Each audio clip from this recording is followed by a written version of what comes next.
Salut les prévoyants et bienvenue sur ma chaîne. Aujourd'hui je te retrouve pour une nouvelle vidéo, on va parler de la cuisson au feu de bois.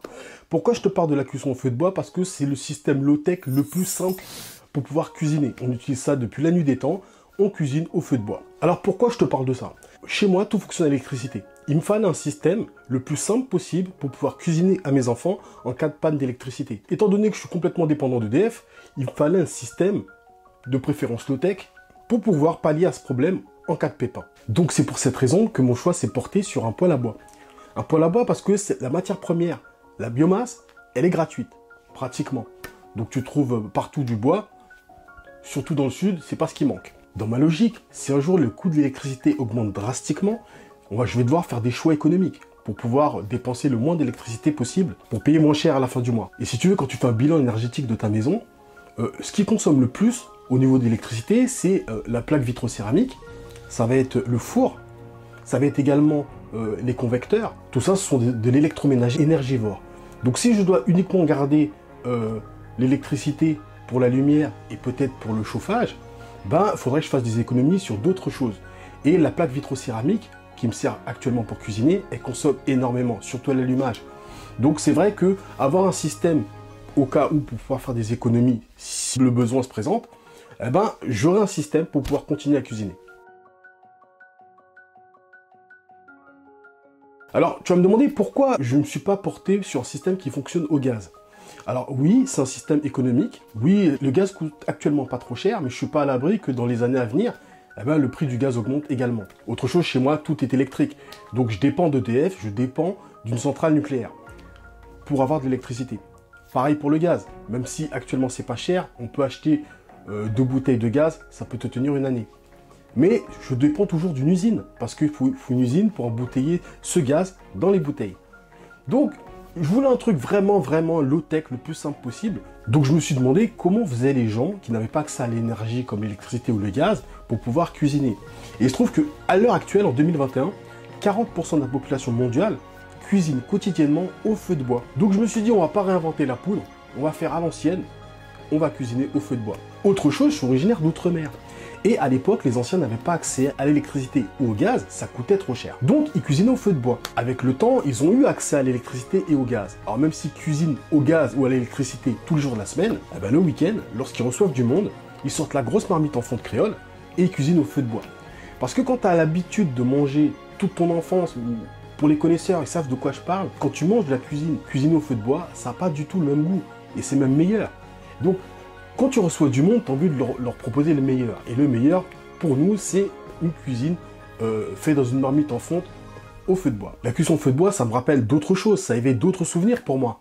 Parce que je me rappelle, lorsque j'allais chez la famille, qu'on était reçus, en fin de compte, c'est pas comme ici, tu arrives et la nourriture, elle est déjà cuite. On t'invite, les gens, ils ont déjà préparé le repas, tu arrives, tu as juste à mettre les pieds sur la table et on dîne. Quand j'étais petit, c'était pas comme ça. C'est-à-dire, on allait chez un oncle, une tante, et je voyais toujours ramener une grosse marmite en fonte, et les autres oncles, les autres tantes faisaient pareil. Donc on se retrouvait avec 3-4 marmites comme ça, et on se mettait autour de la table, et on avait chacun un rôle. C'est-à-dire que les hommes, par exemple, ils coupaient la viande, ils la débitaient, les femmes, ils étaient peut-être en train d'assaisonner cette viande, une fois qu'elle a été débitée, et les enfants, ils coupaient les légumes. D'accord? Ce qui fait qu'à la fin, on se retrouve avec une marmite par exemple de colombo de cabri, une marmite avec du coubillon de poisson, une marmite qui allait servir pour le riz et une autre marmite pour autre chose. Ce qui fait qu'à la fin, si tu veux, on se retrouvait tous à table et comme ça tout le monde se faisait plaisir avec différents plats traditionnels. Ce que j'aimais dans cette façon de voir les choses, c'est parce que autour du feu de bois, on se réunissait et on avait chacun notre tâche. Et on discutait, on échangeait pendant qu'on cuisinait. Et c'est pas anodin parce que quelque part, c'est comme ça que j'ai appris à cuisiner certains plats traditionnels de chez moi. Parce qu'en fin de compte, pendant qu'on était tous ensemble, on avait chacun nos petits rôles, couper les carottes, couper les navets, etc., la viande. En fait, toi, en tant qu'enfant, tu vois toutes les étapes, tu mémorises. Et tes parents, d'une manière très ludique, te transmettent un savoir-faire. Et c'est ça, en fait, que je voulais perpétrer. Et je me suis dit que j'aimerais bien quand même retrouver ce côté fraternel, convivial qu'on avait autour d'un feu de bois. Parce que du coup, toute la famille participait à la préparation et à l'élaboration d'un plat traditionnel. Et à la fin, on mangeait tous ensemble. Et je trouvais ça très convivial. Et c'est ce que j'avais envie de reproduire avec mes enfants. Ok. pays, lorsqu'on cuisine au feu de bois, on utilise soit un insert de cuisine au feu de bois pour ceux qui ont les moyens, ou tout simplement ils cuisinent en extérieur pour pouvoir cuisiner au feu de bois. Alors moi, c'est pas mon cas, j'ai pas la place d'avoir une cuisine extérieure, et en plus de ça, je suis dans le sud, il y a du vent, il y a du Mistral, c'est pas très recommandé de faire un foyer ouvert. J'ai opté pour un petit poêle à bois de type Rocket Stove de la marque EcoZoom. C'est un petit bucket de 30 cm de haut, environ 30 cm de large, qui est recouvert d'une plaque en fonte pour une meilleure répartition de la chaleur. Ça a un petit avantage d'avoir une chambre de combustion beaucoup plus réduite, ce qui fait qu'avec peu de bois, ça monte vite en température et on peut cuisiner comme ça très facilement sans pour autant consommer trop de bois, contrairement à un foyer ouvert. Autre avantage, contrairement à un foyer ouvert, ce petit poêle à bois Rocket Stove a l'avantage d'avoir une chambre de combustion réduite. Ça a l'avantage de pouvoir brûler en même temps les flammes, les gaz et les fumées. Donc au bout de course, on a 70% d'émanation en moins de fumée. Donc lorsque tu cuisines, tu as moins de fumée, moins de risque de t'intoxiquer. Généralement, dans des cuisines modernes, lorsqu'on cuisine, on peut jouer avec la température pour la cuisson. Donc on est souvent assisté par un bouton, que ce soit en électricité ou au gaz. On réduit ou on augmente la température. Mais lorsqu'on cuisine au feu de bois, on n'a pas cette assistance. Ça ne maintient pas la température de manière constante. Donc pour ça, il va falloir jouer avec l'arrivée d'air dans la chambre de combustion. Sur le poêle à bois EcoZoom, on a deux trappes de tirage qui permettent, soit en ouvrant, soit en fermant, d'étouffer un peu le feu ou de le raviver. C'est ce petit avantage avec le poêle à bois, on peut jouer un petit peu avec l'arrivée d'air pour pouvoir contrôler la température. Pour la mise en route, rien de plus simple.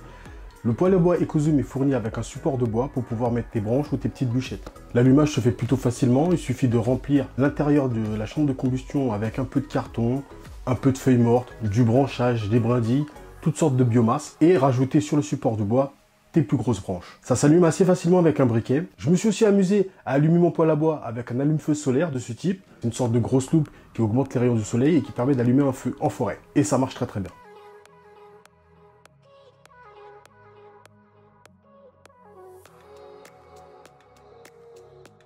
Lorsque tu cuisines au feu de bois, je te conseille de toujours utiliser une marmite en fonte. Et de préférence, une marmite de grosse capacité.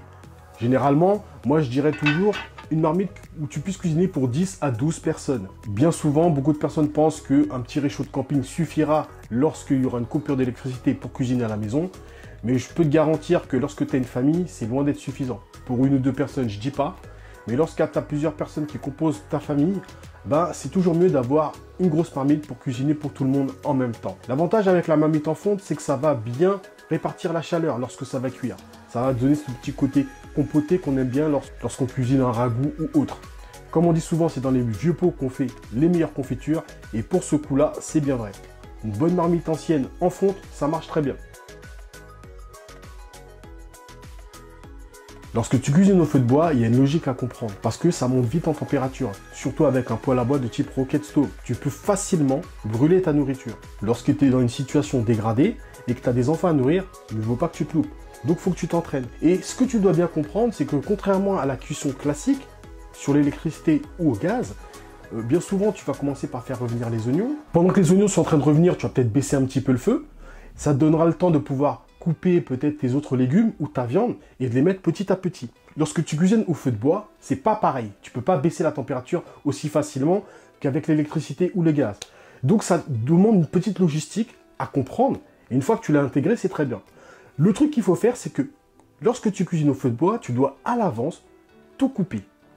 Tu coupes tous tes légumes, tu coupes tous tes oignons, tu les coupes en petits morceaux. Pareil pour la viande. Parce que lorsque tu vas commencer à cuire, il faut aller très très vite. Tu vas commencer par faire venir les oignons, ça va cuire très très vite, tu rajoutes la viande, et il faut que tu puisses enchaîner et rajouter tous les légumes qui composent ton plat. Et par la suite, si besoin, tu rajoutes de l'eau, histoire que ton repas ne puisse pas brûler. Une fois que tu auras intégré ça, ça te permettra de pouvoir cuisiner sans brûler ta nourriture. Et toujours, bien évidemment, lorsque tu commences à cuisiner, il faut mettre de l'huile pour éviter que ça accroche au niveau de la marmite. Alors, avec ce petit poêle EcoZoom, tu peux cuire absolument tout ce que tu veux. Il suffit d'un petit peu de matériel, un petit peu d'accessoires pour pouvoir cuisiner de la manière que tu souhaites. Tu prends un petit peu de beurre, tu mets ça dans une poêle en fonte, tu fais revenir une pièce de bœuf, c'est excellent. Avec cette petite cuisson au feu de bois, ça donne un goût exceptionnel. Tu peux également utiliser une planche en fonte. Pareil, tu auras une plus grosse surface de cuisson. Tu pourras faire tes œufs, pour faire tes grillades, ton bacon. Et tu pourras même poser une marmite dessus pour pouvoir cuisiner un autre plat à côté, tout en te servant de la chaleur qui est répartie sur la plaque en fonte. Personnellement, je fais même des grillades avec mon poêle à bois. Si je prends la grille qui est sur mon barbecue, je le mets sur mon poêle à bois et je me cuisine comme ça des grillades très facilement. Bien évidemment, avec une marmite, tu peux faire toutes sortes de ragoûts, toutes sortes de compotés. Et franchement, il n'y a pas de limite, hein. Tu fais ce que tu veux. Donc là, la cuisson au feu de bois, faut toujours être à côté.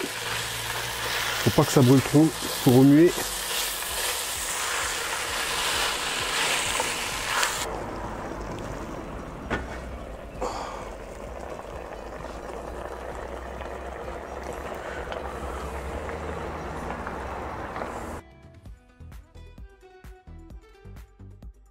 Donc voilà, en conclusion, ce poêle à bois, franchement, j'en suis totalement satisfait. Dis-moi dans les commentaires, est-ce que tu as un système d'appoint dans le cas où justement il y a une coupure d'électricité, une coupure de gaz?